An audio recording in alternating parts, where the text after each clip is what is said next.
So pass that along if you have folks that can't get in or aren't able to get in because they're working or unable to attend.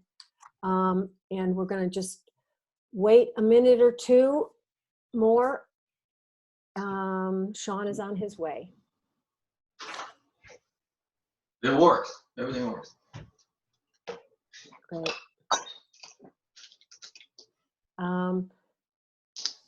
Hi there. So while we're waiting, what we're gonna do is have Sean give just a very brief, like 10 minutes kind of update. Then we received a number of questions at the PTA, into the PTA mailbox. So we're going to address those questions. And then we're going to ask participants to use the chat function to send their questions. And Isha, who is our moderator, who is the PTSA Vice President of Communications and Outreach, she will field those questions and get them to Sean. So we're going to try to keep this to about 1 hour. We may go over a little bit, but if we do go over, keep the questions coming, and we will, any questions that we don't address tonight, we'll put into the Sentinel and have Sean address them, or you can send them to the mailbox. Yeah. Okay, I want to make sure. Yeah, I'm unmuted. Okay. And okay, I hope everybody's doing all right. Thumbs up, surviving. Use the little chat or the little function. Is everybody reactions? Everybody doing okay? Yay. Okay. Does that just go away after a while? Oh. Lisa, everyone's giving a thumbs up on chat, so. Yeah, I disappeared. How do I get back? What do you mean? Well, it just all of a sudden was gone. We see you, you're fine. Oh, well, I don't see anybody. Oh, grr. I'm going to rejoin. No, Lisa, you might be fine. Just click on the view on the top. You're fine. We can hear you, we can see you, everything's good. Oh, there. Okay, good. Okay. Oh, good. Everybody gave thumbs up. Yeah. And again, I'm going to repeat, if people can't, if you run into people who couldn't get on the meeting because there might be a max participants, tell them that this conversation is going to be recorded and posted on the Sequoia website and also in the Sentinel. All right.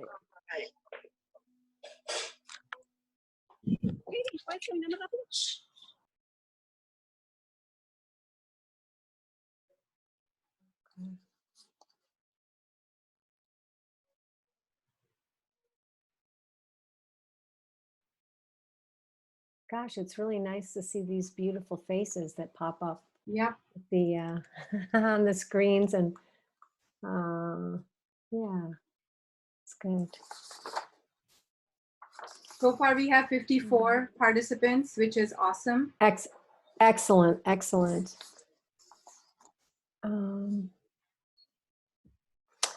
Yeah, we're waiting for Sean. He should be here momentarily. He has been discussing, just getting out of a meeting with the trustees. Yep. And folks that are, oh yeah, most everybody's unmuted. Do they have the power to unmute themselves? No. No, okay. And we don't want that. So if you have a question, comment, please type it in. Yep. And if you don't know how to do that and you're desperate to ask a question, wave your hand and we'll tell you how to do that. Hi, everybody. Thank you so much for being here and participating. I know everybody's got a lot of questions, and we'll try to get to as many as we can.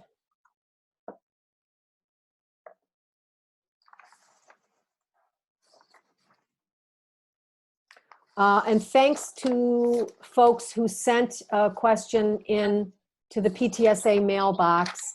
You can keep sending those questions in sequoiaptsa@gmail.com after this meeting, or after this call. You can keep sending questions in, and we'll make sure we get them to the appropriate person.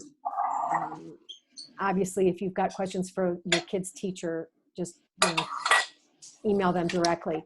But if there are general questions or administrative questions, it's a great place to send it to the PTSA mailbox. And somebody's doing dishes. I don't know who that is.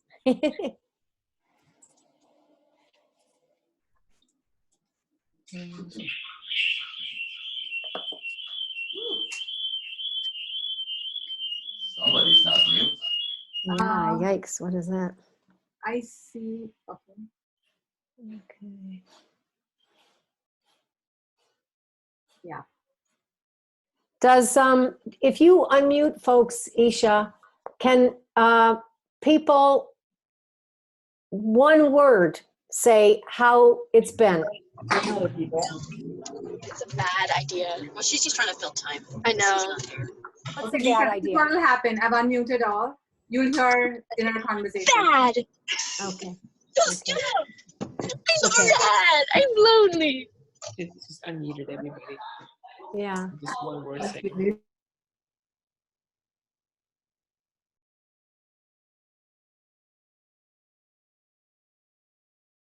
Waiting a couple minutes, obviously, Sean is on his way. He's been having a meeting with the trustees. I'm Lisa, the PTSA president. If I haven't met you, it's very nice to meet you now. The way the meeting is going to be run is Sean's going to give a quick 10-minute kind of intro. We've got some specific questions that folks wrote into the PTSA mailbox with, so we're going to address those questions. They may be similar to questions you have. And then Isha Bhatt, who is our moderator and our Sequoia PTSA Vice President of Communications and Outreach, she's going to be moderating. So if you have questions, use the chat function at the bottom of your screen, and she will field those and get those to Sean. So we have Sean on. Sean has joined. I have unmuted. Excellent. Me. Thanks, Judy, for letting us know. Okay. Sean, can we hear you? I hope so. Excellent. Awesome. Otherwise, just give me a real quick meeting. Yeah. So did you just hear this, my little introduction, or not yet? I did. I've been on for about 2 or 3 minutes. Yeah. Perfect. Okay. So we will let you have the floor, Sean, and then we'll, for about 10 minutes, and then we'll jump into questions.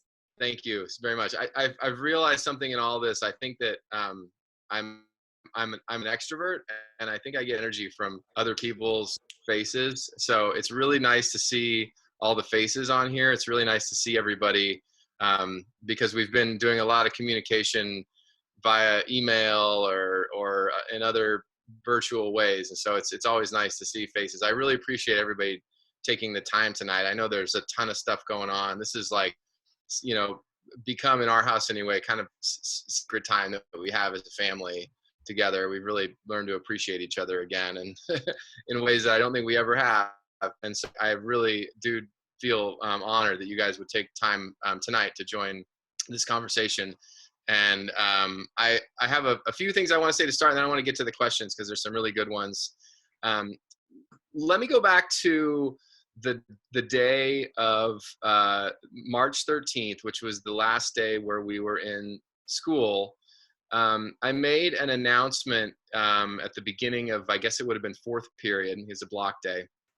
And I went over the loudspeaker, which is one of my favorite things. I only do it a couple times a year, but I really do enjoy being able to make an announcement to the entire school.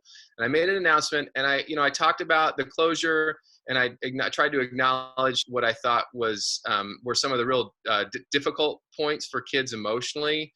I tried to acknowledge the importance of the moment in terms of how people, students especially, really needed to understand that this is a chance for them to be a hero. This is as much responsibility, real responsibility, as they've ever had.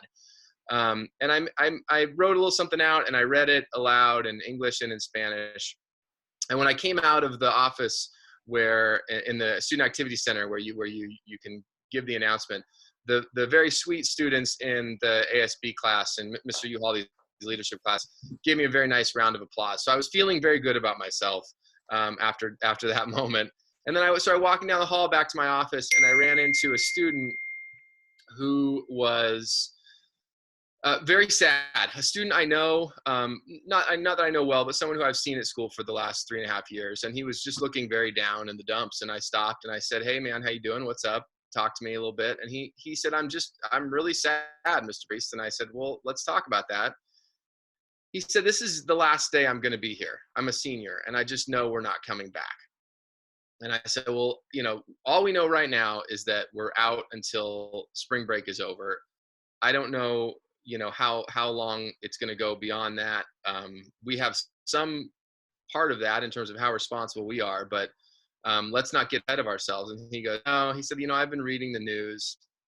I've been following this thing pretty closely, and I can just tell I don't think we're coming back." And I said, "Well, that's tough. I mean, I get it. I get why you would be sad." And I told him what I said in my speech. It breaks my heart that things like the dance show and the baseball season and prom and graduation potentially are on the line, and that I really felt for him.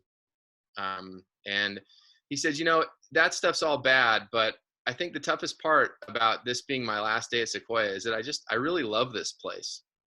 And I've been thinking about that kid ever since, every day, as we encounter these decisions that we have to make, and we have conversations with people, and we try and move forward with not as much information as we need and not as much time as we need to try and get things up and running and keep things moving.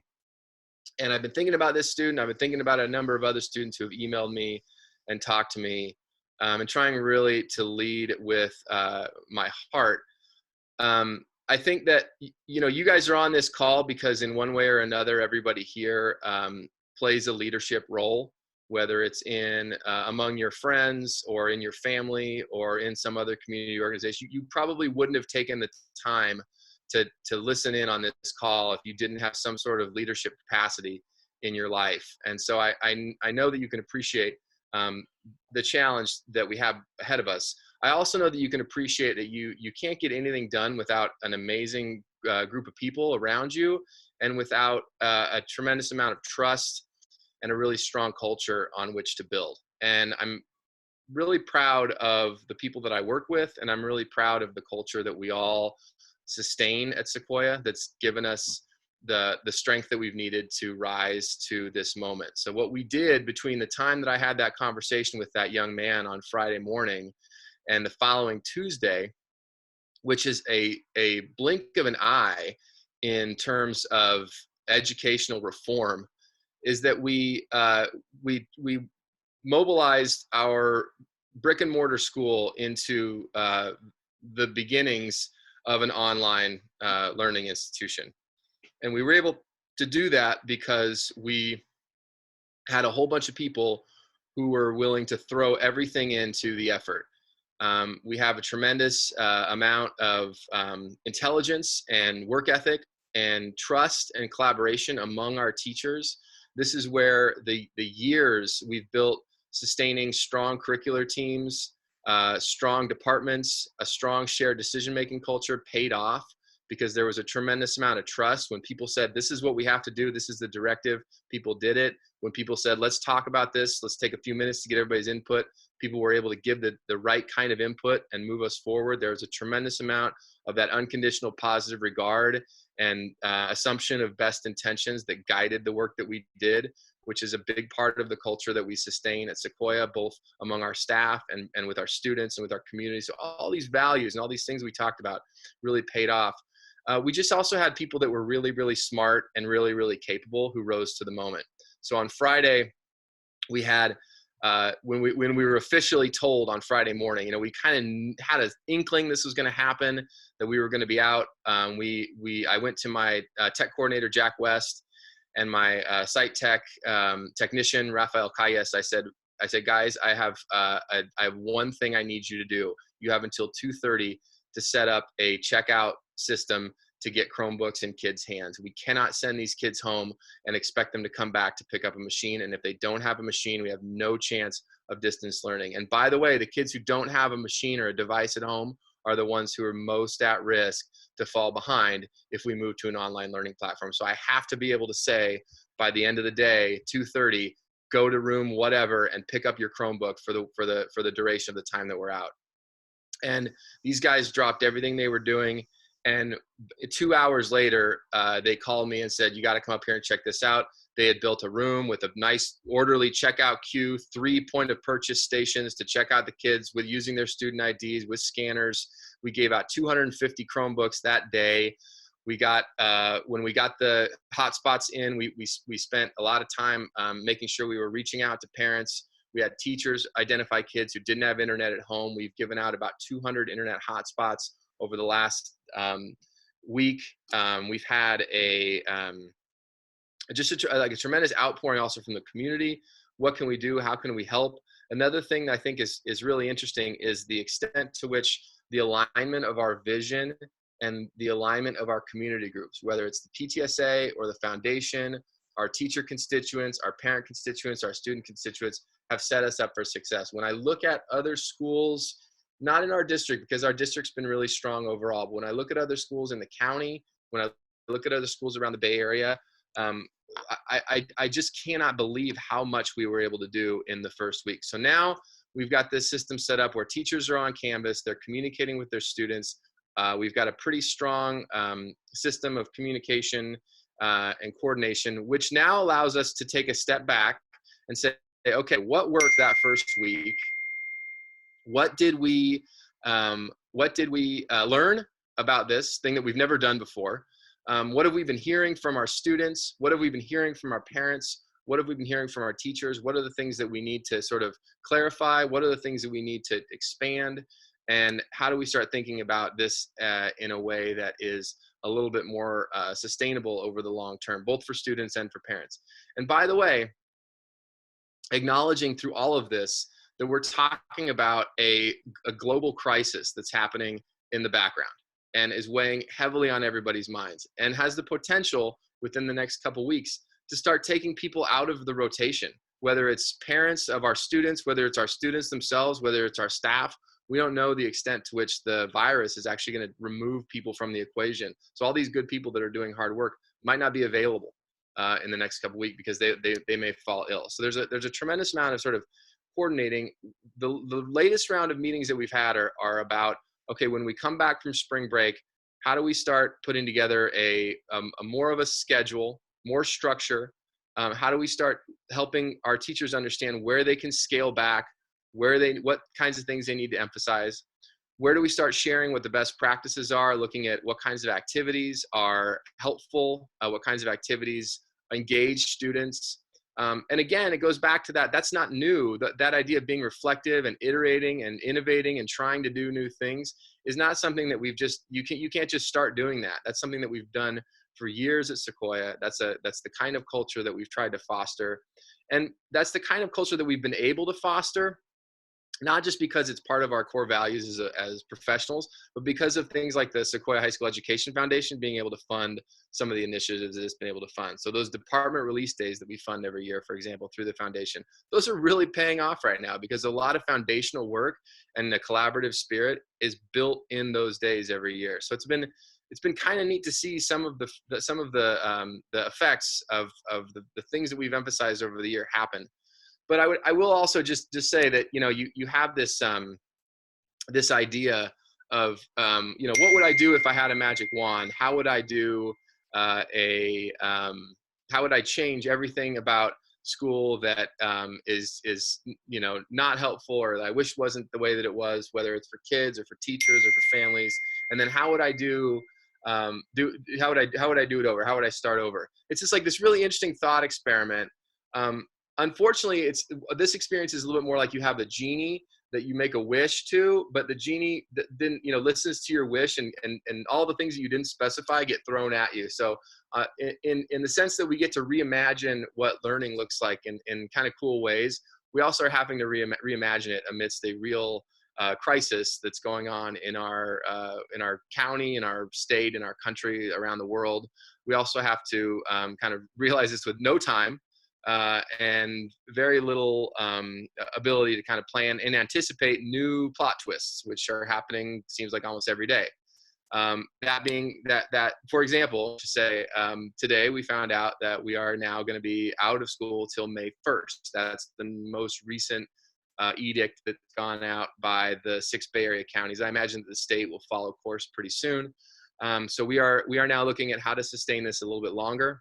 There's also things that now we were pretty sure were going to get taken off the table and are going to get taken off the table. And again, I'm thinking back to that student, the very first kid that I ran into after I made the announcement to the students, that 12th grader.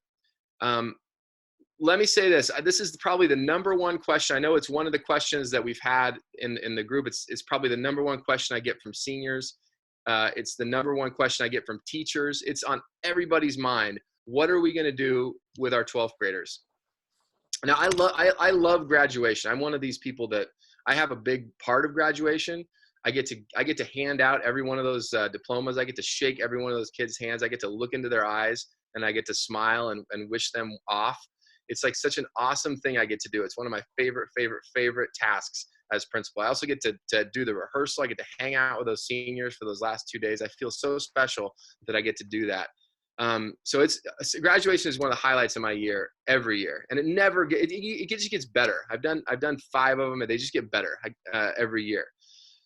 And I realize, I think more now than ever, just how powerful that ceremony is as a form of closure.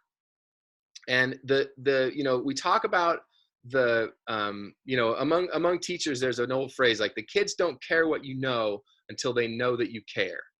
And you have these relationships that you build, and that our teachers are really good at building with their students. And the result of those relationships is oftentimes a kid's motivated to work a little harder, or will hop to it when a teacher sends him an email or stops him and says, hey, you need to turn in that stuff you're missing, or I think you can do better on this test than you did. Let's try it again. Those kinds of motivators come from the fact that the student has a relationship. Heck, learning itself is oftentimes an emotional activity. You deeply learn things when there's an emotional connection that you make. And so those relationships that our students and our teachers enjoy that get built and grow throughout the year, they're real. They're not inauthentic relationships. It's not something that teachers do as a ploy. They deeply feel for these kids. They deeply care for these kids. And so every year when the students graduate, they walk down the main hallway one last time, and that hallway is lined with Sequoia teachers. And they're there and they're applauding and they're smiling, and a lot of them are crying. And it's probably one of the more emotional moments of graduation, because the parents and everybody is outside in the stadium. It's just the students and it's just the teachers, and they're together for that one last time. And it's a profound moment, because it really is that saying goodbye, and that ceremony and that pomp and that circumstance. It really matters. It's the only way you could get through that process of just saying goodbye to people that you really care about and that you see every single day. It has to be as big as it is in order to meet that moment. And to think that it would just be abruptly ended, that our school year would just be over, especially for our 12th graders. And this is it. This is the last time that they will see their teachers, was Friday, March 13th. I just can't comprehend that. And so everybody is thinking about what graduations look like. Everybody is thinking about those 12th graders, because I think as much as anything going on right now, and there's a ton of things to be anxious about and to be discouraged and heartbroken about, that goes both ways. So our staff and the students, I think, are both feeling that, and I'm getting that for sure, and I'm feeling that for sure as well. So I go back to where I started with the story of the 12th grader that I ran into in the hallway after I spoke to the students. He is the first thing I think of every morning when I start to tackle the challenges of each day. Great. Thank you so much, Sean. And hey, thanks to everybody who's joining this call. We're all in this together, and we got to just keep talking. Okay, so there were a couple of senior issue questions that came in that you addressed to the PTSA mailbox. but also there are some curriculum questions. So just to let the folks know that they're being heard, senior question from Allison was about what's going to happen, and would you consider postponing these activities rather than just canceling? I'm going to keep going. Megan Tarzan says, is there a backup plan even if it has to occur in the summertime? Also Allison's senior student asks, now that IB exams are not going to be given, my senior was wondering if IB classes will be giving final exams instead of the IB exams. And then lastly, from Judy, she says, what are we doing to give our seniors hope for the future? So I'll let you sort of touch on those, and then we'll go right into these curriculum questions. Yeah. Well, let's start with the graduation stuff. There will be a graduation. I don't know what it's going to look like. I don't know if we're still going to be under quarantine orders, how long we're going to be under quarantine orders. If we are, there will be a graduation. If we're not, there will be a graduation. So I don't know. I don't have any other details beyond that because I don't know the extent to which this pandemic is going to continue to disrupt our everyday lives. But there will be a graduation. Currently, we have a prom date reserved at the same venue that we had it on the original date.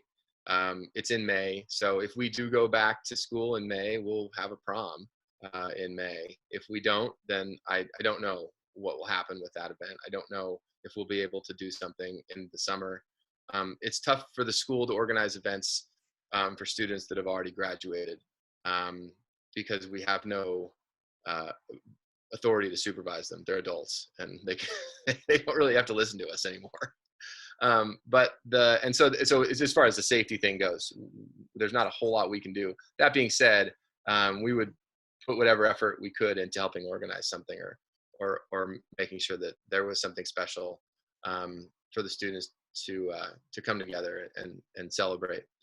I don't have any information about graduation graduation requirements being waived. Those are things that happen at a different level than mine. Those are probably questions that the Board of Trustees is going to have to take up and start making some decisions pretty quickly.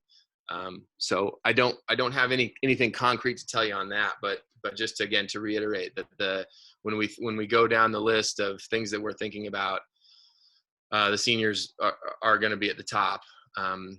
No matter what. And that covers a wide range of topics. And you talk about the seniors, you're talking about the kids who have done awesome at Sequoia and we're gliding through this last semester and we're getting excited about going to college and we're excited about being in the dance show and excited about the tracks team and excited about prom and graduation.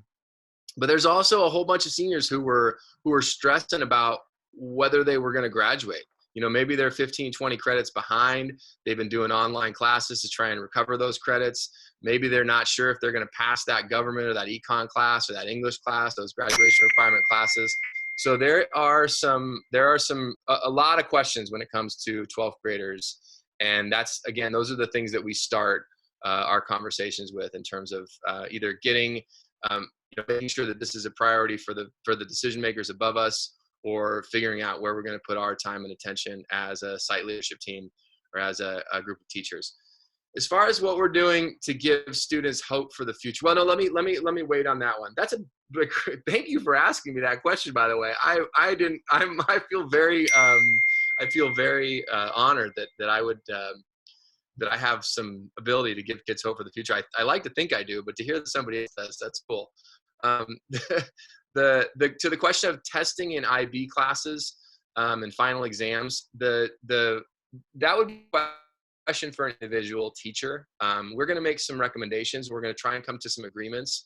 Now that we know that our timeline is extended beyond what we originally thought it was, we were sort of putting together an online learning system that was going to be good enough to get us through spring break and hopefully set the stage for something a little bit longer. And now that we know that this is going to go a little bit longer than the initial 3 weeks or 2 weeks, 3 weeks that it was, we need to start making some decisions and coming to some agreements. Again, going back to that idea of the trust that we have among our faculty, of the really strong collaborative teams that each curricular group maintains. What you'll start seeing is some decisions coming down from teachers, and they won't be decisions that are made in a vacuum. So in other words, if a kid is in English 4, or if a kid is in IB year 2 math, there's more than one teacher making those kinds of decisions, and there are going to be some agreements that we come to as far as what final exams look like, what grading looks like. Additionally, and I'll wait on this because there's another question I think coming up later that it's sort of on a similar vein. As far as giving hope for the future, I guess this is being recorded, but I don't care. Elect a new president. Work hard to do so. I just, as a leader, I'm just aghast that there would be someone just as derelict in their leadership as the president is when it comes to crisis. It's shameful. I think also, and I think students, especially 12th graders, they can vote, they can be active, they can do things to be a part of that. If they're discouraged that we're in the situation that they're in, I think being politically active and starting to apply some of that critical thinking, some of those lessons that they've learned as students, especially if they've been taking IB classes and learning how to analyze disparate texts and learning how to make up their own minds based on multiple perspectives and based on a global point of view, apply it, put it in.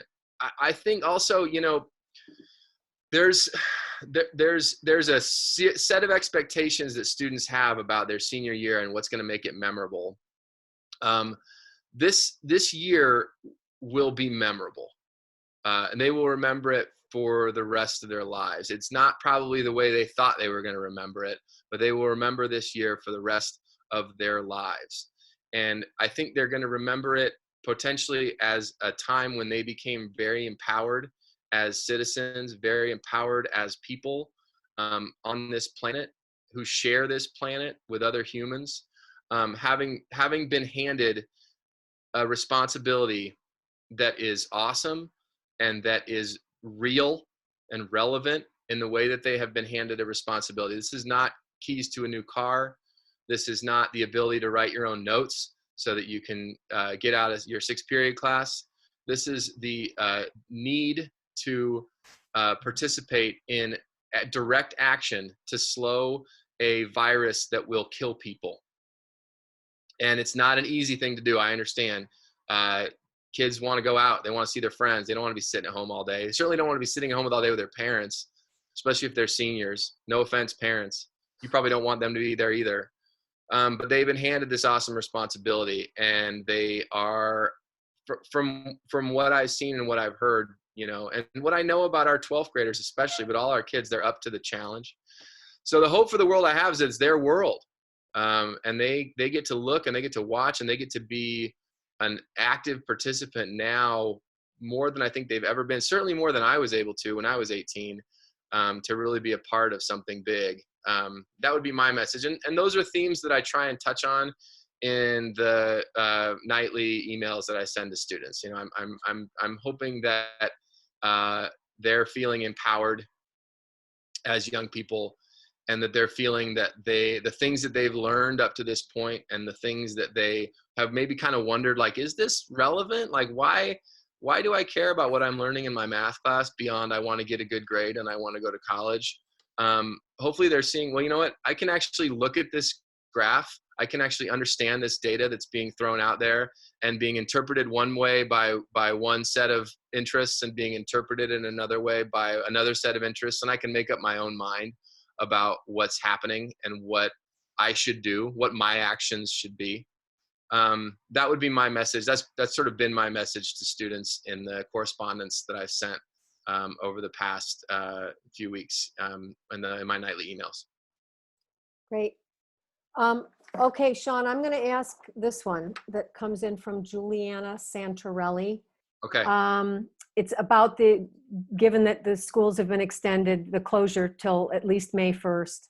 Are there discussions about more formal online classes with teachers providing video lessons, either real time or recorded, more rigorous assignments and tests and checkpoints? For freshman classes, this parent has seen various degrees of teacher involvement, and she's concerned about that. She's especially concerned about the advanced math classes where students need to have a solid base for what's coming ahead. And she says, rightly so, parents shouldn't be responsible for teaching their kids. Well, that's right. And then has there been any thought to offering summer classes or shifting the schedule so that students stay in school until July and make up for what they're missing? Yeah, really good question. So with regards to the question about the bridge to next year, I think it's important to acknowledge that our students in the county, in the Bay Area, are not unique in what's happening to their education. Everyone's education, pretty much in the developed world, has been disrupted.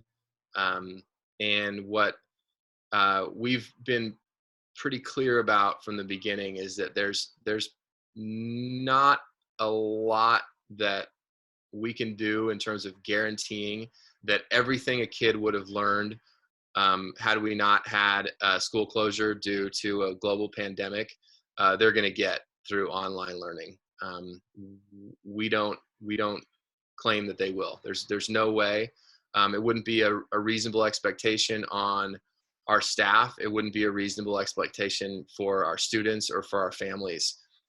What we are prioritizing is that our students and families and teachers all stay connected. There's a chance, that, and I would say a reasonable chance at this point, based on the data that I've seen, that a significant number of our staff or our staff's immediate families or our students' immediate families will be affected by this virus. In other words, will be out sick. We will, and we'll have to deal with that. We'll have to deal with people who who cannot work because they are ill. And we are not going to be in a position to just have substitute teachers take on that online platform. Well, like I said, we benefit from having strong curricular teams. So let's say, for example, if Ms. Schmidt goes out sick and can't teach anymore, I've got 2 other really strong English teachers in her curricular team that will be able to keep up to date the things that are on Canvas, but it won't be the same. And that's just a given. And it probably won't be just one teacher if that in fact happens. So everybody needs, I think, to be realistic about the fact that whatever the plan was that students were going to cover between now and the end of the year will not be covered. And our teachers are now in the process, as we see this moving to more of a long-term situation, in prioritizing what are the key standards. The other conversations that are part of that are within the departments and looking at what they call vertical alignment, which means that if we were going to cover these 5 standards between now and the end of the year, and now we're going to cover 3 standards instead of 5, because that's what we think is sustainable given where we're at, given the time, given the resources that we have, all of us, students, families, teachers.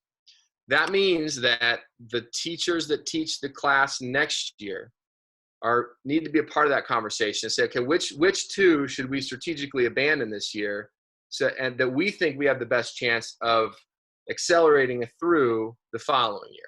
So those conversations are already happening and will continue to happen as this situation evolves. We'll be looking at, okay, well, if this is what we're going to actually end up covering in Algebra 1 this year, this is what we're going to actually end up covering in Algebra 2 Trig, what does that mean for the math teacher next year? What are the things that are going to have to happen? As far as summer school goes, as far as additional time for learning during the summer, I don't I haven't heard anything about that. I think it's a great idea. I think if you can find teachers that will work during the summer, that's something that's a possibility. It's always a challenge for us to staff summer school as is. But one of the things we have talked about are potentially putting together some boot camps in August and bringing some teachers back, not for a full session of summer school, but maybe just for a week like refresher. So kids can come in and do like a little boot camp, maybe accelerate through some stuff, especially if they're motivated learners and kids who are sort of high achieving and really want to do well. We'll give them the opportunity to come in. We'll do a week of accelerated learning to try and expedite them catching up with where they would have been by the beginning of the year. That's an idea that we have talked about, and I think is certainly within my authority and our capability as a school to put together. And again, would be something most likely that we would fund through the Sequoia High School Education Foundation, which we have in the past. We've had summer boot camps that we funded through the Education Foundation, which would allow us to kind of build on. We have the model, we have the template. Great.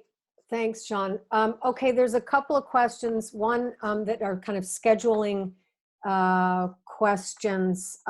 Craig Smith talks about a more consistent online schedule for the kids. Can we have something like that? Yeah. He's seeing there's been some overlaps of some Zoom meetings. So, so he addresses that, but then he also says it would be good to have some consistency to stay connected to their friends and their school communities. So that's that. Thank you very much for all your efforts trying to navigate through this crazy time, he says. And then also Natalie Henderson talks about a lot of information coming in from all different directions from teachers. And is there a way of more information going to kind of one site on Canvas as opposed to many, many emails coming in? Did you hear that? Did we lose you?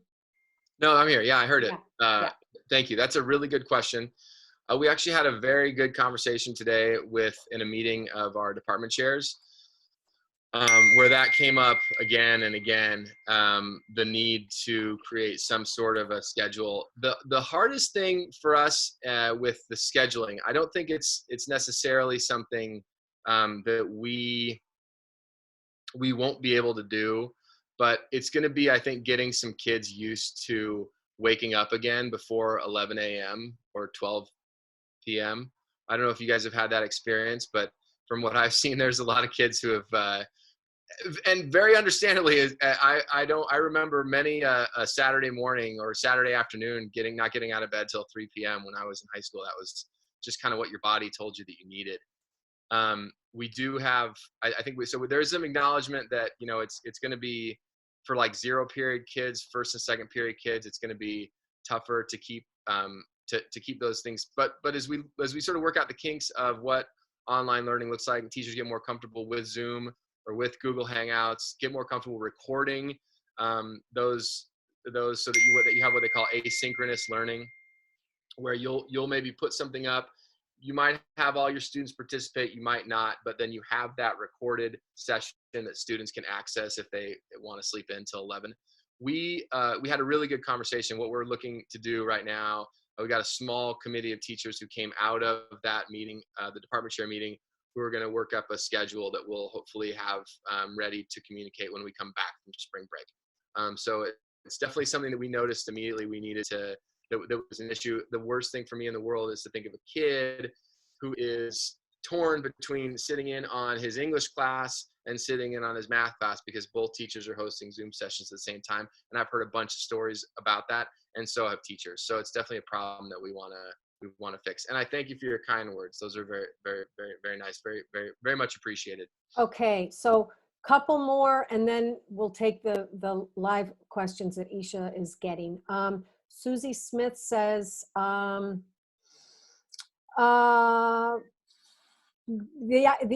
the issue of getting enough curriculum with the limited amount of hours of instruction, concern there. What about preventing cheating on tests or assessment, or will they be open book? And actually, I have a student at college, and There's very interesting things that computers can do to prevent you from cheating, what they're learning. If your eyes stray from the screen, it notifies the professor. If someone walks into the room, it gets, the professor's notified. So, and you fail the test. Anyway, that's not what we're talking about, but that's a good question that Susie writes. And then also she's, again, talking about more instruction time. The actual instruction time, she's hearing from other schools that perhaps there's some more instruction time being offered by those schools. And then lastly, Susie Young talks about, she asks, is Sequoia High School able to collect ADA during school closure? How is attendance being recorded? Real specific question. She asks about extending the school year. And then how is the school addressing the likely increased equity gap that, for special ed and EL services and the disproportionately affected families with fewer resources if these school closures continue. Mm-hmm. So that's all from the typed in questions that came into the PTSA mailbox. Yeah. Those are amazing questions. I think they're also really difficult questions. I don't have answers to especially the question about the equity gap. That's the reason why I'm in education. I see the work that we do as civil rights work. So I'm 100% with you, and thinking about every decision that we make in this very high speed pressure chamber of designing a distance learning school, as what impact will it have on our equity gap, which is already a huge issue. Let me tell you what I believe. Okay. And this will help. Hopefully folks understand how I think about some of these problems that don't necessarily have any easy solution. Number one, I believe that every human being, I believe every student, every person wants to be successful in learning.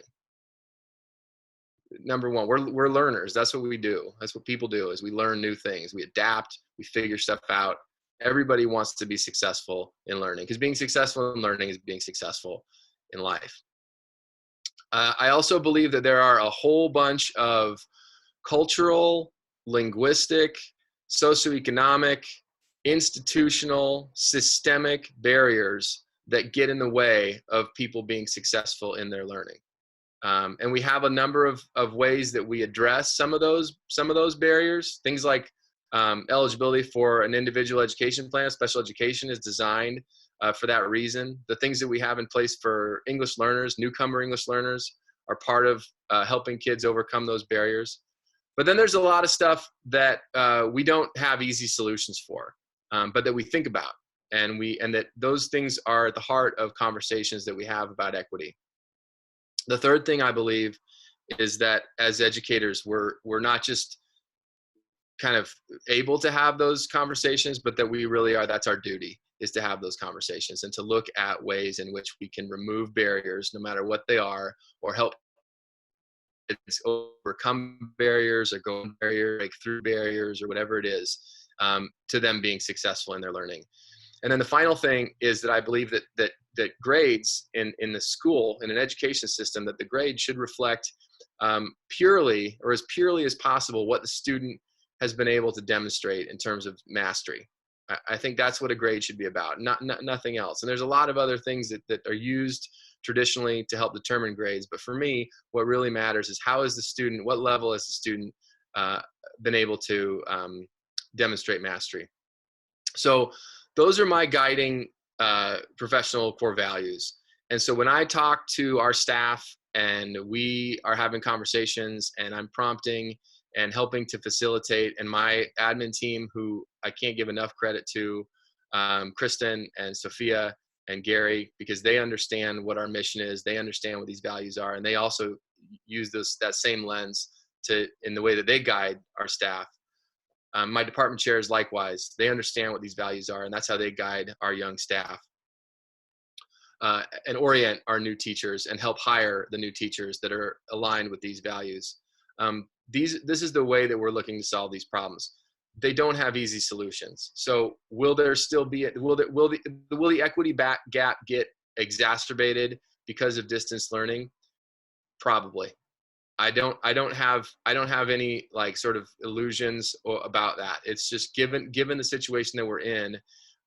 If you are a kid who's sharing a bunk bed with 3 people, and you have one computer to pass around between 4 siblings, 3 of whom you're taking care of. Mom and dad are now out of work. You might lose the apartment. You're having to maybe do some work to help make ends meet. It's going to be real hard for you to keep up with, in terms of your academics, with the kid who is at home and doesn't have to worry about that stuff, is maybe has other things to worry about, not to take anything away from any kid. It's not easy no matter what your situation is, but there are certain barriers that are harder to overcome. And certainly not having a daily connection with your teachers, with the classroom, with your peers face to face, coming to school, is going to exacerbate that equity gap. We're trying to make decisions about what we prioritize, about how much work we want to throw at kids, about how we grade that work, about how we assess mastery of learning through that equity lens, and try and do things that don't make it worse than it's already going to be in terms of that equity gap. So it's a really, really good question. I'm like, I want to sit down and drink a cup of coffee with whoever asked that question, because I'll bet you have some really good ideas too. Just you asking that question tells me that you know what's up. All right, Vicky, you know where to find him. You know his email. So great. So Isha has been fielding some questions probably on the chat. Yes? Yes. Okay. So first of all, a lot of feedback saying thank you to Sean, you and your staff. You guys are amazing. And a lot of folks commenting on how proud they are to be part of the Sequoia community. And I'll just read out a quote from Andy. I'm so impressed with this whole situation. My kids are fortunately self-motivated and love school and learning. Most teachers have been tremendously amazing and supportive and want to help our kids. We all will get out of this together, and we all will be okay. I'll move on to some more questions regarding curriculum. A couple of questions on, are the students doing finals? And can a student fail a class during distance learning? I don't know the answer to either of those questions. One, because I don't know what the duration of this is going to be. But those are now that we've extended to May, those are questions that have gone from theoretical questions to practical questions. And I would imagine that when it comes to any sort of policy about either of those two things, there would be a tremendous amount of listening and shared decision making involved. You know, I don't know the answer to those questions, but they're very important questions, and we're asking them right now. Something to keep in mind is that a grade is, per the California Education Code, is solely determined by the teacher of record. So a grade in a course. Now there are agreements that we can make, there are recommendations that we can make, and as long as you're sort of within the law, like in other words, you can't grade kids on how tall they are, but as long as you're within the law and you're basing that grade on mastery of standards and on some sort of assessment, then you know it's the teacher who's going to assign the grade. So the conversations that we're going to be having as a staff and among our departments and among our curricular teams is what's the best way to allow kids to determine or to demonstrate their level of mastery in these circumstances. We've gotten pretty good at doing it when we're not on distance learning. The degree of difficulty on doing that has been raised, but it's definitely a conversation that we're already engaged in. I know we've had some really early talks. I've gotten a bunch of input from people kind of what they think about what finals might look like, what they think about what I know the talk Oops. actually being an expand option in some courses. I know there Sean, you might have to repeat that because you kind of disappeared for a minute. does. What Go you were ahead. saying. Yeah. Go ahead.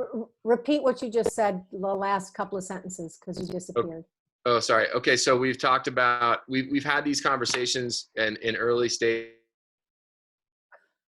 They're going to continue, and with summer now that we are extended out through May, because as teachers plan their instruction and plan how students are going to learn or what opportunities they're going to give students to learn, they always start from the end. You know, the best teachers say, here's where I want my kid to be at the end. Now let's plan backwards from there with all the sort of formative assessments,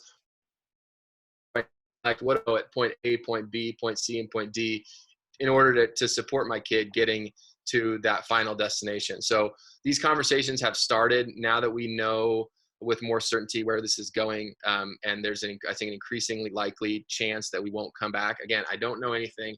Don't say that Mr. Priest has said that we're not coming back to school. Right now it's May 1st. That's as far as we know, but there's just, we have to think about contingencies, and that's certainly a contingency right now. And as we talk about contingency, we start planning for contingencies, and that's been a conversation. Okay, what does assessment look like? What does grading look like? I know that the district will want to have some hand in that. I'm sure that the Board of Trustees will want to weigh in as well. So it's a larger conversation, but we're certainly excited to engage and already have within our site. Cool. Sean, a few other questions. Some of them are repeats, but I'll just kind of talk about them. One of them is having the Zoom class meetings not following the block schedule. So can you hear me? Yeah. I think the question is about, are we going to be following the block schedule? Yeah, for the Zoom meetings. Let me just read a couple of them which are on the similar themes. One is that Zoom class meetings not following the block schedule. The second Right. one is not to schedule early Zoom meetings, because one of the benefits of all of this is the teenagers get to sleep in a lot more. And the reason to have early school or early classes is because of work or physical education. So this might be a good time to have the teenagers a little more sleep in time in the morning. Right. Yeah. Yeah. Like I said, there's a group of teachers. We had a really good discussion this afternoon with the department chairs, and there's a group of teachers who are going to be putting together a draft schedule to come back and look at it. We want to have something ready to go when we come back from spring break. Awesome. And I don't know if it would follow strictly what the schedule would. It would obviously mirror in some way how those block periods are laid out. I think part of the struggle is, everyone's family is different, including the teachers. And so everybody's juggling, teachers who have small children at home, Sequoia families who have small children at home, people who are working crazy different schedules that they weren't used to working. It's all going to be, we're all going to have to juggle all those things and come up with the best, most suitable schedule that we can. Yeah, and I think, I thank you, Lisa. It really is. And I've emphasized this with my staff, and I've emphasized this with students. I want to emphasize it here as well. This is an extraordinary time in history, and taking care of your family, taking care of whether that's your children or elderly relatives, getting your basic needs met, whether that's food, whether it's shelter. Those are our priorities. Those are a big point of stress for a lot of people in our community right now, across our community. So we're looking for, as an educational institution right now, to continue to enrich, to encourage, to continue to provide learning, but also be encouraging and connect our students to their education and to the school. Just to drive home that message earlier, what's the hope? Well, your education is your hope, and we have to have that connection established regularly. And I think the way that we do that is to start with the relationships, and to start with the values, and then get into the rigor, and then get into the academics. Because it's just like when we start the school year, the kids, they don't care what you know until they know that you care. Cool. Sean, so this is a question for the juniors. The seniors, at least for this part, know where they're going next year. The juniors are in the thick of things, trying to understand what's the next step for them. They feel lost and discouraged. Any thoughts on that? Can you repeat the question? Sure. The seniors have a sad situation. However, for the most part, they know where they're going. And we already addressed, or you spoke about the things that we're doing for the seniors. The question is, any thoughts on the juniors? Because they're in the thick of things right now and feel lost and discouraged. I think the same can be said about the freshmen and the sophomores. 100%. I mean, that's I think, and that's probably true of a lot of people here on this chat and a lot of adults that I've talked to. There's nobody that's immune from I think, feelings of tremendous unease and instability. How that applies to your individual situation is going to be different depending on what your situation is. So, to the 11th graders that are, as you said, in the thick of it right now, and have had their year disrupted, this is a huge adversity, no doubt. And hopefully this is the biggest adversity they'll have to deal with in their lives. If that's the case, and they don't lose someone that they love to COVID, or they don't lose their home, or they don't lose their parents don't lose their job, or they don't have to be displaced or moved to another part of the state or part of the country because they can't afford to live here anymore, then I hope that this is the most adversity they have to go through in their life. But that doesn't take away from the fact that it's an adversity. And there's a sort of like existential dread to that, which is, you're just sitting there and you're filled with your anxiety and you're filled with your unease. And it's perfectly natural to feel like this is just all too much for me to handle. And it's totally understandable. My advice to anyone who wants it is take stock of this moment. Take a second to step back, try and turn off the noise. There's a lot of noise. Try and shut off that noise and think about right now, who are you? What do you value? What are you about? And you're going to learn about your character. And that's going to help you get through this adversity and potentially, gosh, I mean, I'm glad I'm not gonna be reading college admissions essays next year. Yeah, I was just thinking that. There's gonna be a ton of college admissions essays about a really awesome 11th grade kids who went through something catastrophic because of this event, and it's gonna be heartbreaking. So I feel, I mean, all I can do is empathize. And try and encourage our students to stay strong, to think about the responsibility that they have, because it's not abstract. It's not just a matter of, hey, you're going through this thing, it's tough, but you have a lot of a lot of response. They have agency. The actions that they take every day matter in ways that I don't think they ever have before. Certainly not to most 16-year-olds that I know. Cool, awesome. So I know we are 4 minutes over. I'll take 2 questions and then we can answer most of the other ones through the Sentinel. A senior student is asking wondering if we should expect more encouraging videos from you and other admins from the school. Yes, there's another one coming out Friday. Awesome. There was a question, should we buy our tickets for the grad night, or are they still available, or is it being canceled? Maybe Lisa, you want to answer that? Yeah, I'll take that. The best issue is to contact the grad coordinators for kind of direction on that, and that's Linda Burt and Gail Hoke. And if the student sends a message to the sequoiaptsa@gmail.com, we can direct you to them. they're in contact with administration, and we'll figure out what's going to happen with that. Yeah. Cool. And then the last question of the day, what can parents do to help you do your job, Sean? And can we help the school? What do you need from us? Any financial help, any physical things, anything we can do to support the staff or families in need? So to the question, there's a bunch of stuff there.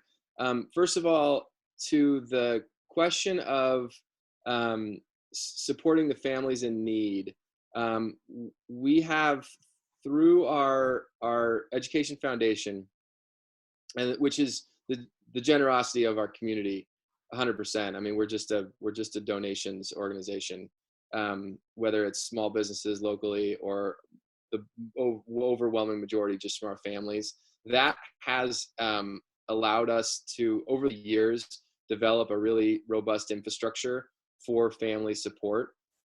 So much so that we've actually been able to connect already a number of families to some of the local organizations that are much better equipped to help in time of economic crisis than we are as a public school. We've also been able to provide some sort of short-term solutions, just kind of like, we need this fixed now. We don't have time to worry about the red tape. We've been able to do that because we have an annual allocation through the Education Foundation for what they call family emergencies.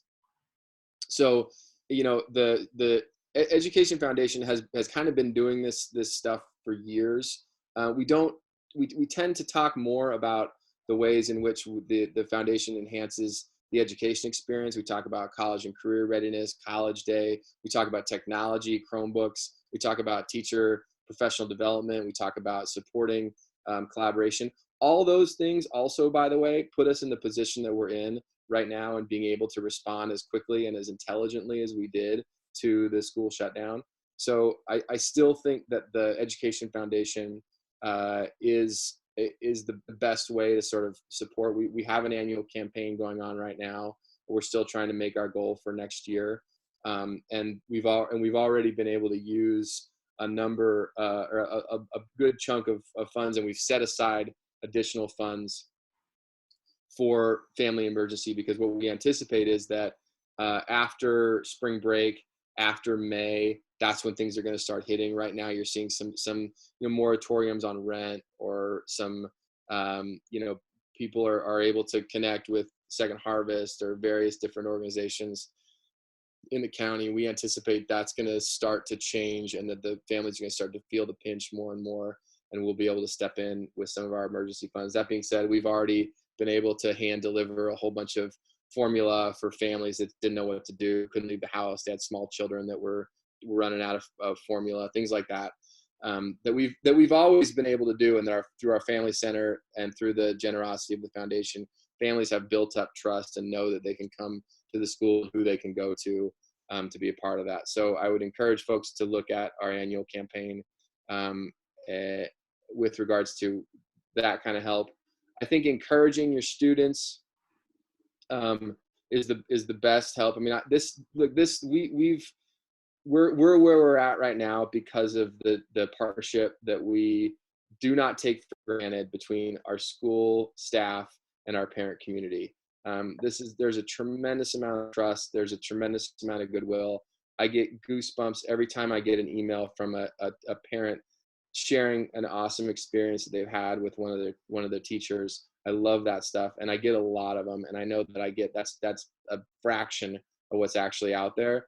So I think continuing to work as partners with the school is going to be vital. Look at the things that I listed in the email that I sent out last week are always a good place to start to be supportive. An encouraging word to a teacher, I think, would be much appreciated if you have the time to shoot an email off and just a one-liner. Hey, I know this isn't easy. I really appreciate what you're doing. That goes a long way. We're trying to, I think, just in the same way that you've got students at home who are feeling, maybe hour to hour overwhelmed by everything and all the information and all the noise, like I talked about earlier. we're having similar, experience with some of our staff. It's a lot to deal with. And in some respects, the work is great because it's a distraction, but in other respects, sometimes it's just all too much. So the extent to which you can encourage your students, we'll continue to encourage our staff, and we can cross pollinate as much as possible too. I try and send out little notes to students. I'm trying to wish everybody a happy birthday.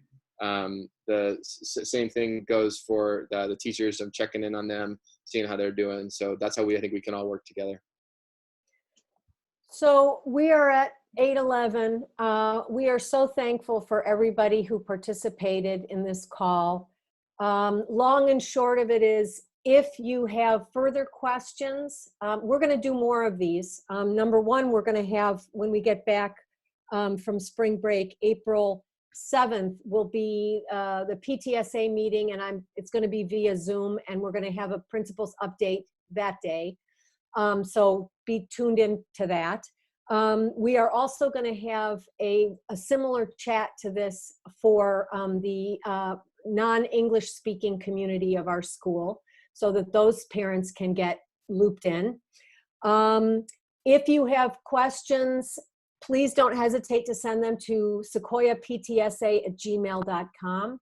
If you've got some money burning a hole in your pocket and you want to help, make a contribution to the Sequoia High School Education Foundation, and those funds will find their way to families in need and students in need. Take care of yourselves. Hold your children close and kiss them often, because this is a once in a lifetime thing. And thank you all so much for participating, and thank you, Principal Sean Priest, for doing this, and thank you, Isha Bhatt, for moderating, Sequoia PTSA Vice President of Communications. Lisa Hain saying good night. Thank you, everybody. Thank you. Okay. Thank you. Thank you. Bye. Good night. See you next time. Bye.